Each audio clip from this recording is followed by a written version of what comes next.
दर्शक बंधु आजिर ए भिडियोटी आपण मानक पई बहुत ही गुरुत्वपूर्ण अटे कारण आजिर ए भिडियो रे मु आपण मानकु कहिबाकु जाउछि जे पवित्र रामनवमी दिन आपण एपरी केउ जिनिस निज घर को आनिबा द्वारा आपणकर जन्म जन्मांतर पाप नष्ट हो जाय थाए एवं आपणको पुण्य फलर प्राप्ति होइथाए। एहा सहित आपणको गृह रे सुख समृद्धि धन धान्यर मध्य वृद्धि होइथाए। आपणको माँ लक्ष्मींकर विशेष कृपा प्राप्ति होइथाए। चैत्र मासर शुक्ल पक्ष नवमी तिथि को राम नवमी भाव में आमे माने प्रत्येक वर्ष पालन करिथाउ। कारण चैत्र मास शुक्ल पक्षर नवमी तिथि रे भगवान श्री विष्णु सप्तम अवतार रूप में जन्म होइथिले। सेथिपई एही राम नवमी को आमे अत्यंत विशेष दिन भाव में पालन करिथाउ। रामचरित मानसरे तुलसीदास वर्णना करिसेंति जे चंद्रमास शुक्ल पक्षर नवमी तिथि रे ठीक मध्याह्न समय रे श्री रामचंद्र प्रकट होइथिले। प्रभु श्री रामचंद्रंकर जन्म अयोध्या रे होइथिला। सेथिपई प्रत्येक वर्ष एही नवमी तिथि को अत्यंत खास बोली माना जाइथाए। सेही दिन जदि आमे कोनोसी शुभ वा मांगलिक कार्य आरंभ करिथाउ ताहा आम जीवन रे सबुठारु अधिक लाभदायक सिद्ध होइथाए। तेबे चलित वर्ष 6 एप्रिल रविवार दिन रामनवमी पड़ुअछि एवं एही दिन मध्याह्न समय रे प्रभु श्री रामचंद्रंकर प्रकट उत्सव पालन कराजिवो। तेबे एही विशेष दिन रे केउ जिनिस आनिबा द्वारा वर्ष सारा आपणको धनर अभाव हेब नाही से विषय रे आजिर एही भिडियो रे आमे माने जणाइबु।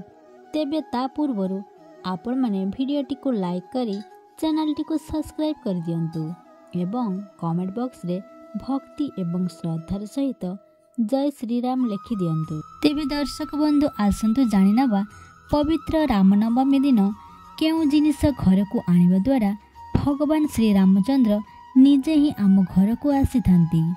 तो आसंतु जानि नबा सही जिनिस गुडी को कोन अटे।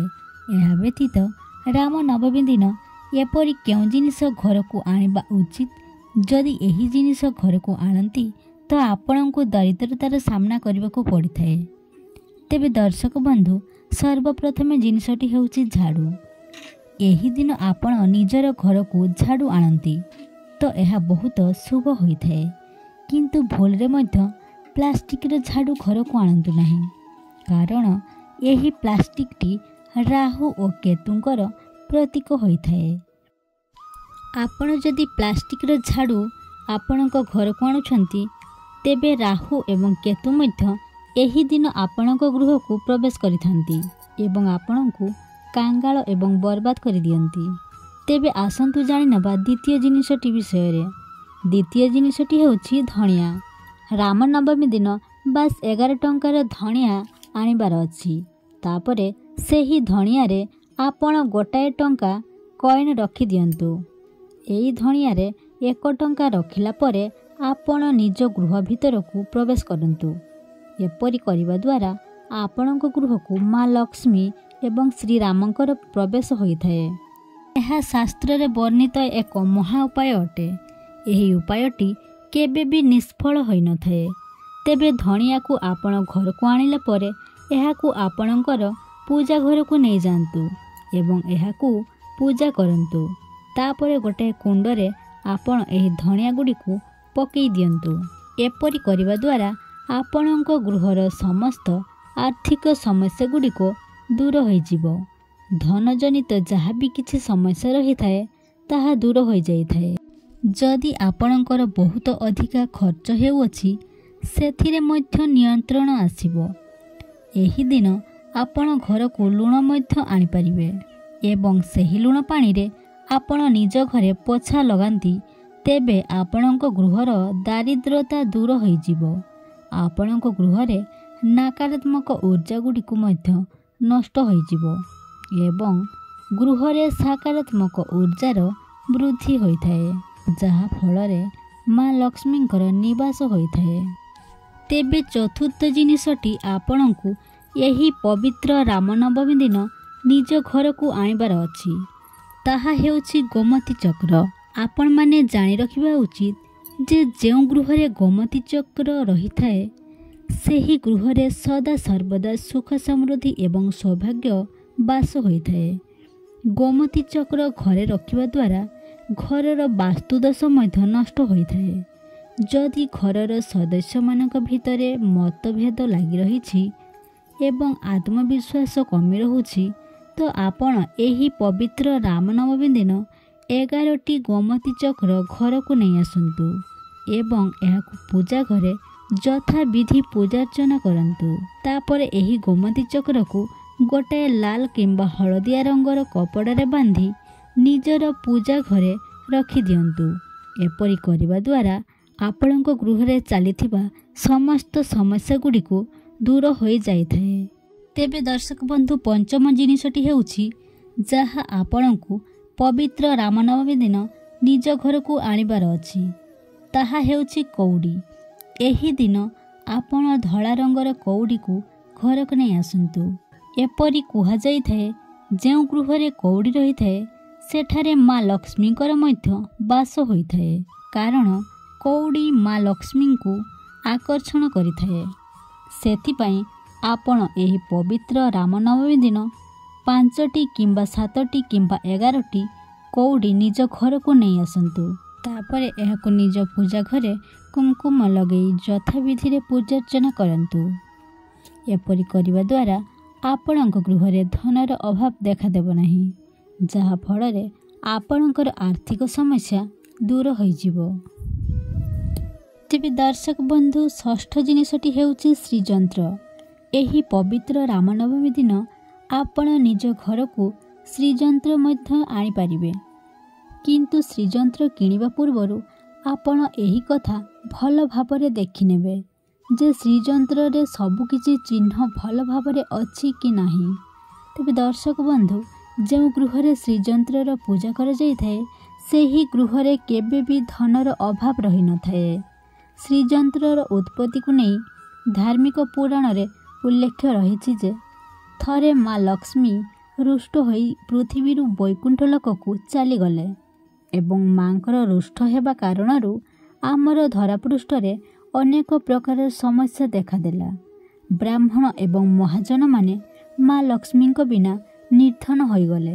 ସେତେବେଳେ ଜଣେ ମୁନି ନିଶ୍ଚୟ କଲେ ଯେ ମା ଲକ୍ଷ୍ମୀଙ୍କୁ ପ୍ରସନ୍ନ କରି ପୁନର୍ବାର ଏହି ଧରାପୃଷ୍ଠକୁ ନେଇ ଆସିବେ। ଯେତେବେଳେ ମୁନି ବୈକୁଣ୍ଠ ଧାମକୁ ଯାଇ ମା ଲକ୍ଷ୍ମୀଙ୍କ ସହିତ ପରାମର୍ଶ କଲେ ସେତେବେଳେ ସେ ଜାଣିବାକୁ ପାଇଲେ ଯେ ମା ଲକ୍ଷ୍ମୀ ଅତ୍ୟନ୍ତ ରୁଷ୍ଟ ହୋଇଅଛନ୍ତି ଏବଂ କୌଣସି ବି ପରିସ୍ଥିତିରେ ସେ ପୃଥିବୀ ପୃଷ୍ଠକୁ ଆସିବାକୁ ଚାହୁଁନାହାନ୍ତି। ସେତେବେଳେ ବଶିଷ୍ଠ ମୁନି ସେହି ସ୍ଥାନରେ ବସି ଭଗବାନ ବିଷ୍ଣୁଙ୍କର ଆରାଧନା କଲେ ଏବଂ ଶ୍ରୀ ବିଷ୍ଣୁ ପ୍ରସନ୍ନ ହୋଇ ମୁନିଙ୍କୁ ଦର୍ଶନ ଦେଲେ। ତାପରେ ମୁନିବର ଶ୍ରୀ ବିଷ୍ଣୁଙ୍କୁ କହିଲେ, ଆମେମାନେ ମା ଲକ୍ଷ୍ମୀଙ୍କ ବିନା ପୃଥିବୀ ପୃଷ୍ଠରେ ସମସ୍ୟା ମଧ୍ୟରେ ଅଛୁ। ଆମର ସମସ୍ତ ଆଶ୍ରମ ଗୁଡ଼ିକ ଭଗ୍ନ ହୋଇଯାଇଛି, ସମସ୍ତ ବୈଭବ ଗୁଡ଼ିକ ନଷ୍ଟ ହୋଇସାରିଛି। ଏହା ଶୁଣି ଶ୍ରୀ ବିଷ୍ଣୁ ବଶିଷ୍ଠ ମୁନିଙ୍କୁ ମା ଲକ୍ଷ୍ମୀଙ୍କ ନିକଟକୁ ନେଇଗଲେ ଏବଂ ମା ଲକ୍ଷ୍ମୀଙ୍କୁ ମନେଇବାକୁ ବହୁ ଚେଷ୍ଟା କଲେ, କିନ୍ତୁ ମା ଲକ୍ଷ୍ମୀ ସେଥିରେ ମଧ୍ୟ ମାନିଲେ ନାହିଁ। ସେ କହିଲେ, ମୁଁ କୌଣସି ବି ପରିସ୍ଥିତିରେ ପୃଥିବୀ ପୃଷ୍ଠକୁ ଯିବା ପାଇଁ ଚାହୁଁନାହିଁ। ଯେବେ ଚତୁର୍ଦିଗରେ ମା ଲକ୍ଷ୍ମୀ ପୃଥିବୀ ପୃଷ୍ଠକୁ ନ ଯିବା କଥା ପ୍ରଚାରିତ ହୋଇଗଲା ସେତେବେଳେ ଦେବଗୁରୁ ବୃହସ୍ପତି ଏକ ଉପାୟ ବାହାର କଲେ। ସେତେବେଳେ ସେ ସମସ୍ତଙ୍କୁ ଶ୍ରୀଯନ୍ତ୍ରର ସାଧନା କରିବା ପାଇଁ ପରାମର୍ଶ ଦେଇଥିଲେ। ସେ କହିଲେ ଯେ ଆମ ନିକଟରେ କେବଳ ଏଇ ଗୋଟାଏ ମାତ୍ର ଉପାୟ ରହିଅଛି ଯାହାଦ୍ୱାରା ମା ଲକ୍ଷ୍ମୀଙ୍କୁ ଆମେ ପ୍ରସନ୍ନ କରିପାରିବା ଏବଂ ମା ଲକ୍ଷ୍ମୀ ପୁଣି ଥରେ ଧରାପୃଷ୍ଠକୁ ଆସିବେ। ଦେବଗୁରୁ ବୃହସ୍ପତିଙ୍କ କଥାରେ ଶ୍ରୀ ବିଷ୍ଣୁ ଧାତୁରେ ଶ୍ରୀଯନ୍ତ୍ରର ନିର୍ମାଣ କଲେ। ସେଥିରେ ପ୍ରାଣ ପ୍ରତିଷ୍ଠା କରି ବିଧି ବିଧାନରେ ଶ୍ରୀଯନ୍ତ୍ରର ପୂଜା ଅର୍ଚ୍ଚନା କରାଗଲା। ତାପରେ ମା ଲକ୍ଷ୍ମୀ ପ୍ରସନ୍ନ ହୋଇ ପୃଥିବୀ ପୃଷ୍ଠକୁ ଆସିଥିଲେ। ଏହି କାରଣରୁ ଆପଣ ଯଦି ନିଜ ଘରେ ଶ୍ରୀଯନ୍ତ୍ରର ସ୍ଥାପନା କରି ପ୍ରତ୍ୟେକ ଦିନ ଯଥାବିଧି ପୂଜାର୍ଚ୍ଚନା କରନ୍ତି ଏହାଦ୍ୱାରା ଆପଣଙ୍କ ଘରେ ମା ଲକ୍ଷ୍ମୀଙ୍କର ସ୍ଥାୟୀ ନିବାସ ହୋଇଥାଏ। ତେବେ ଦର୍ଶକ ବନ୍ଧୁ, ପବିତ୍ର ରାମନବମୀ ଦିନ ଆପଣ ଲୁହାରେ ନିର୍ମିତ କୌଣସି ବି ବସ୍ତୁ ନିଜ ଗୃହକୁ ଆଣନ୍ତୁ ନାହିଁ। ଏହା ବହୁତ ଅଶୁଭ ହୋଇଥାଏ, କାରଣ ଏହା ଶନିଦେବଙ୍କର ପ୍ରତୀକ ବୋଲି ମାନା ଯାଇଥାଏ। ତେବେ ସପ୍ତମ ଜିନିଷଟି ହେଉଛି ସପ୍ତମୁଖୀ ରୁଦ୍ରାକ୍ଷ। ଯଦି ଆପଣ ଏହି ପବିତ୍ର ରାମ ନବମୀ ଦିନ ସପ୍ତମୁଖୀ ରୁଦ୍ରାକ୍ଷ ଆପଣଙ୍କ ଗୃହକୁ ଆଣନ୍ତି ଏବଂ ତାଙ୍କୁ ବିଧିବିଧାନରେ ପୂଜାର୍ଚ୍ଚନା କରନ୍ତି କିମ୍ବା ଭଗବାନ ଶିବଙ୍କର ପୂଜାରେ ଯଦି ଆପଣ ଏହି ରୁଦ୍ରାକ୍ଷକୁ ସାମିଲ କରନ୍ତି, ତ ଏହାଦ୍ୱାରା ଆପଣଙ୍କର ଶତ୍ରୁମାନଙ୍କର ବିନାଶ ହୋଇଥାଏ। ଯଦି ଆପଣ ଚାହୁଁଛନ୍ତି ଆପଣଙ୍କ ଗୃହରେ ମା ଲକ୍ଷ୍ମୀଙ୍କର ବାସ ହେଉ, ଆପଣଙ୍କ ଗୃହକୁ କଦାପି ଦାରିଦ୍ର୍ୟତା ନ ଆସୁ, ତ ଆପଣ ଏହି ପବିତ୍ର ରାମନବମୀ ଦିନ 13ଟି ଦୀପ ନିଜ ଘର ଭିତରେ ଜଳାନ୍ତୁ। ଏପରି କରିବା ଦ୍ୱାରା ଆପଣଙ୍କୁ ଶ୍ରୀରାମ ମା ଲକ୍ଷ୍ମୀଙ୍କର କୃପା ପ୍ରାପ୍ତି ହୋଇଥାଏ। ଏହା ବ୍ୟତୀତ ରାମନବମୀ ଦିନ ଲେମ୍ବୁ ଲଙ୍କାର ମାଳା ନିଜ ଘରର ବାହାରେ କିମ୍ବା ଦୋକାନରେ ଟାଙ୍ଗି ପାରିବେ। ଏପରି କରିବା ଦ୍ୱାରା ଆପଣଙ୍କ ଘର କିମ୍ବା ଦୋକାନରେ ଥିବା ସମସ୍ତ ପ୍ରକାରର ନଜର ଦୋଷ କଟିଯାଇଥାଏ। ଦର୍ଶକ ବନ୍ଧୁ, ଏହା ଥିଲା ସେହି ସବୁ ଜିନିଷ ଯେଉଁଗୁଡ଼ିକୁ ଆପଣମାନେ ପବିତ୍ର ରାମନବମୀ ଦିନ ନିଜ ଘରକୁ ଆଣିପାରିବେ। ତେବେ ଦର୍ଶକ ବନ୍ଧୁ, ଆପଣମାନଙ୍କୁ ମୋର ଏହି ଭିଡ଼ିଓଟି ଭଲ ଲାଗିଥିଲେ ଭିଡ଼ିଓଟିକୁ ଲାଇକ୍ କରି ଚ୍ୟାନେଲଟିକୁ ସବସ୍କ୍ରାଇବ୍ କରିଦେବେ ଏବଂ କମେଣ୍ଟ ବକ୍ସରେ ଭକ୍ତି ଏବଂ ଶ୍ରଦ୍ଧାର ସହିତ ଜୟ ଶ୍ରୀରାମ, ଜୟ ମା ଲକ୍ଷ୍ମୀ ନିଶ୍ଚୟ ଲେଖିଦିଅନ୍ତୁ। ଧନ୍ୟବାଦ।